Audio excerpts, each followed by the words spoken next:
तो क्या थोड़ी देर में प्रेस कॉन्फ्रेंस करके टीएमसी के 20 सांसद जो टीएमसी छोड़कर बीजेपी जा रहे हैं वो ऐलान करेंगे? आखिर बंगाल में टीएमसी के 60 विधायकों को तोड़ने के बाद में भारतीय जनता पार्टी के ऑपरेशन लोटस ने महज 48 घंटों में ही 20 सांसद कैसे तोड़ लिए? स्वागत है आप सभी का। आप देख रहे हैं राजनीति का विशेष सेगमेंट खबर और विश्लेषण। मैं हूं जबार खान। वही वह आखिरकार जिसका डर था टीएमसी को कि साहब उनके जो 28 सांसद हैं उन 28 सांसदों पर ही दरअसल भारतीय जनता पार्टी की निगाह है। ये जो 60 विधायक थे जो कि टूटे हैं, उन 60 विधायकों की जरूरत नहीं है बीजेपी को। 2/3 बहुमत के साथ में है बंगाल में भारतीय जनता पार्टी। मगर दोस्तों, इन 20 सांसदों के जरिए भारतीय जनता पार्टी संसद के भीतर खुद के डर और खुद के साथ में होने वाली अनहोनी के तौर पर खुद को सुरक्षित करने के लिए एक आत्मघाती कदम उठाया है।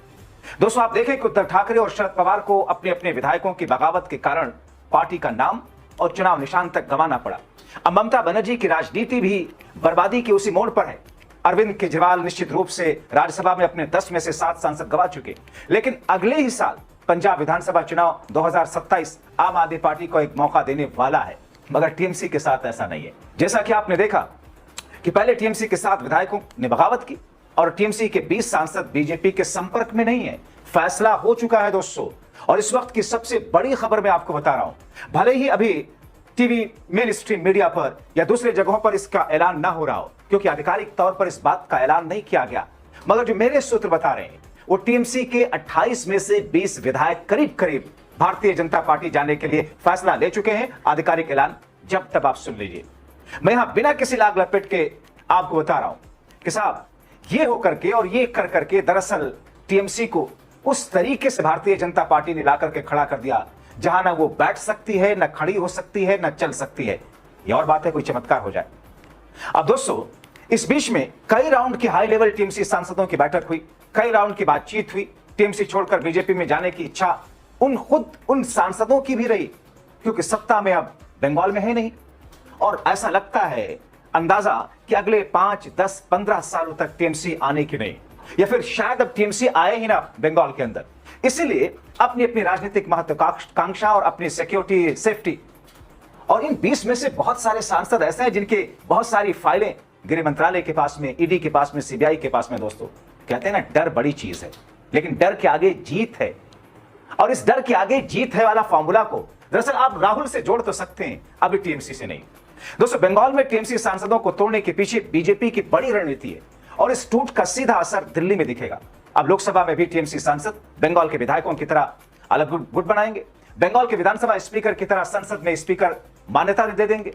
नैतिकता को खूंटी पर टांगे भाजपाई और उनका दरबारी मीडिया बीजेपी का इसे मास्टर स्ट्रोक बताएगा। जाहिर है इससे बीजेपी के 240 सीटों से बढ़कर लोकसभा में सीधे 260 सीटों तक हो जाएगी। यानी कि बीजेपी के अकेले दम पर लोकसभा में बहुमत के आंकड़े से महज 12 सीटें कम, जो कि नीतीश वाले आने को पहले से तैयार बैठे हैं। और इसी की बीजेपी को शिद्दत से जरूरत है, खासतौर पर विधानसभा चुनाव के दौरान संसद में पेश महिला आरक्षण संशोधन बिल और परिसीमन बिल के गिर जाने के बाद।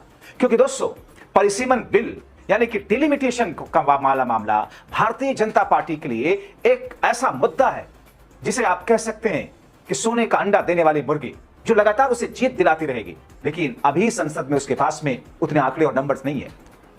अब दोस्तों, जो 20 सांसद भारतीय जनता पार्टी में जा रहे हैं, जाहिर तौर पर विधानसभा के बाद ममता बनर्जी को संसद में यह बड़ा झटका होगा और करीब करीब समझ लीजिए लग चुका है, बस ऐलान ही तो बाकी है। आपको बताएं कि टीएमसी के संसद में कुल 41 सांसद हैं, जिसमें से लोकसभा में 28 और राज्यसभा में 13। बीजेपी के लिए इसलिए भी जरूरी है क्योंकि राहुल को जिस तरीके से सरकार और सिस्टम के अधिकारी गुपचुप रिपोर्ट कर रहे हैं, जिस तरह उनको अंदर के हालात के बारे में बता रहे हैं, जैसा कि राहुल ने खुद दावा किया, बीजेपी आला कमान को यह लग गया है कि ये तो काउंटडाउन जैसे हालात बन गए। इसलिए हर हाल में टीएमसी को 20 सांसदों का साथ चाहिए ही चाहिए।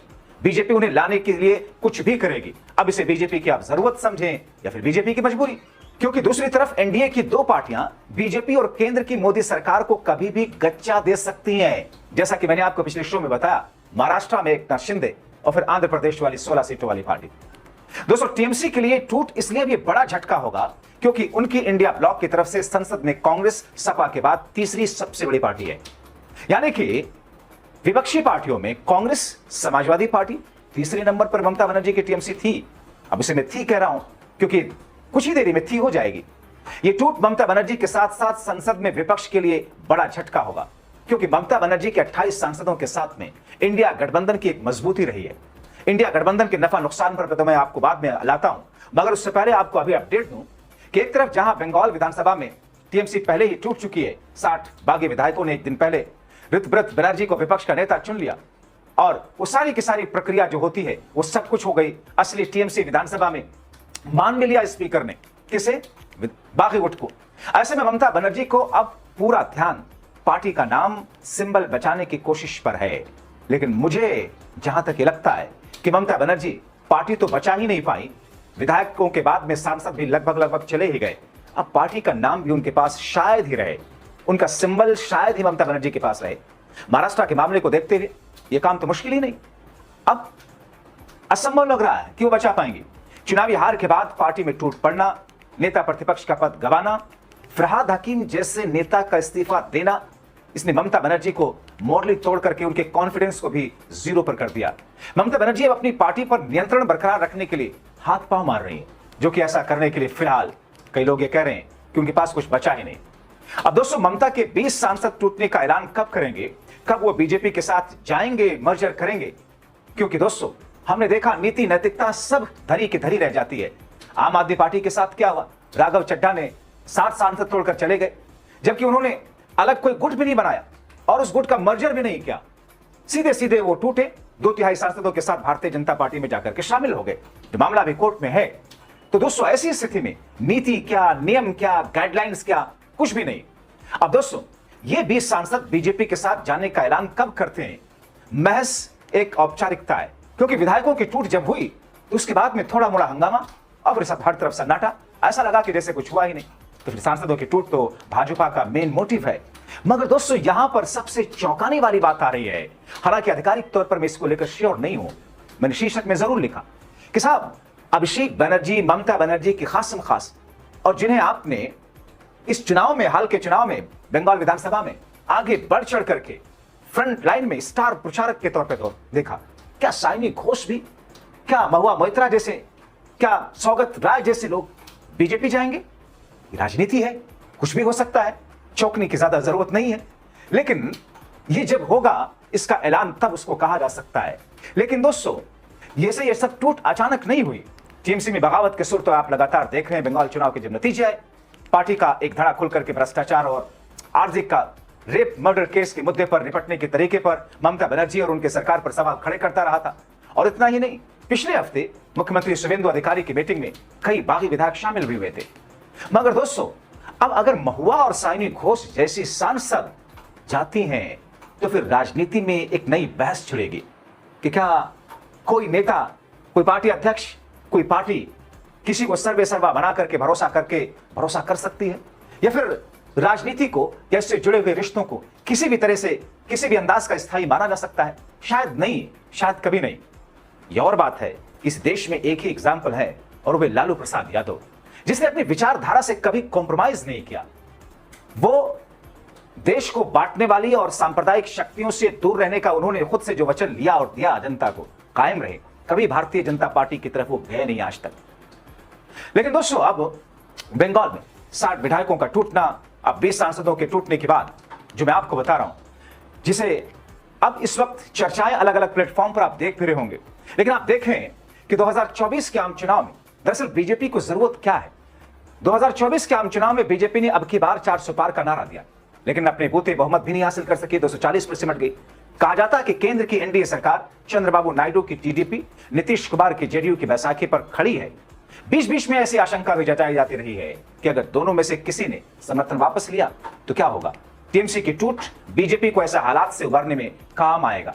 इंडियन एक्सप्रेस की रिपोर्ट के अनुसार टीएमसी से अलग होने वाले सांसद अलग ग्रुप बनाएंगे, बीजेपी को अपनी महत्वाकांक्षा बिल पास कराने के लिए जरूरी नंबर जुटाने का में उनका सपोर्ट और फायदा पहुंचाएंगे। यह हो सकता है बीजेपी के साथ मर्जर कर ले गुट। बीजेपी के एक नेता के जरिए भी कहा गया कि जैसे शिवसेना, एनसीपी, आम आदमी पार्टी के साथ हुआ संसद में, वैसा ही एक ग्रुप बीजेपी के साथ रहेगा। इसका मतलब यह है कि पूरी की पूरी स्क्रिप्ट बंगाल विधानसभा चुनाव के बहुत पहले से तैयार कर ली गई थी, और इसीलिए बंगाल विधान यानी कि जब एसआईआर की प्रक्रिया शुरू हो रही थी, उसी वक्त बिहार हो, बंगाल हो और दूसरे राज्यों के चुनाव, उसी वक्त भारतीय जनता पार्टी ने पूरी की पूरी प्लानिंग तैयार कर ली थी। बंगाल को जीतना कैसे, बंगाल में टीएमसी को तोड़ना कैसे, विधायकों को लाना कैसे, विधायकों को लाकर वाटर टेस्टिंग कैसे करनी है, और फिर उसके बाद में असल मकसद सांसदों वाला। अब दोस्तों, आम आदमी पार्टी में हुई हालिया टूट की बदौलत 245 सदस्यों वाली राज्यसभा में बीजेपी का नंबर 141 है, मगर लोकसभा में जब जब प्रधानमंत्री मोदी पहुंचते होंगे तब तक उनको एहसास होता होगा कि ये पहली बार है जब संसद में केंद्र की राजनीति में आने के बाद उन्हें थोड़ा दबना पड़ रहा है, विपक्ष इतना मजबूत है। तो इसी कड़ी को दरअसल उस स्टेज पर 2029 से पहले ले जाने की कवायद, जिसके लिए टीएमसी का टूटना बेहद जरूरी था भारतीय जनता पार्टी के लिए, मगर इसका ऐलान कब, इंतजार तो करना होगा। आप क्या सोचते हैं? अपनी राय कमेंट बॉक्स में जरूर लिखें।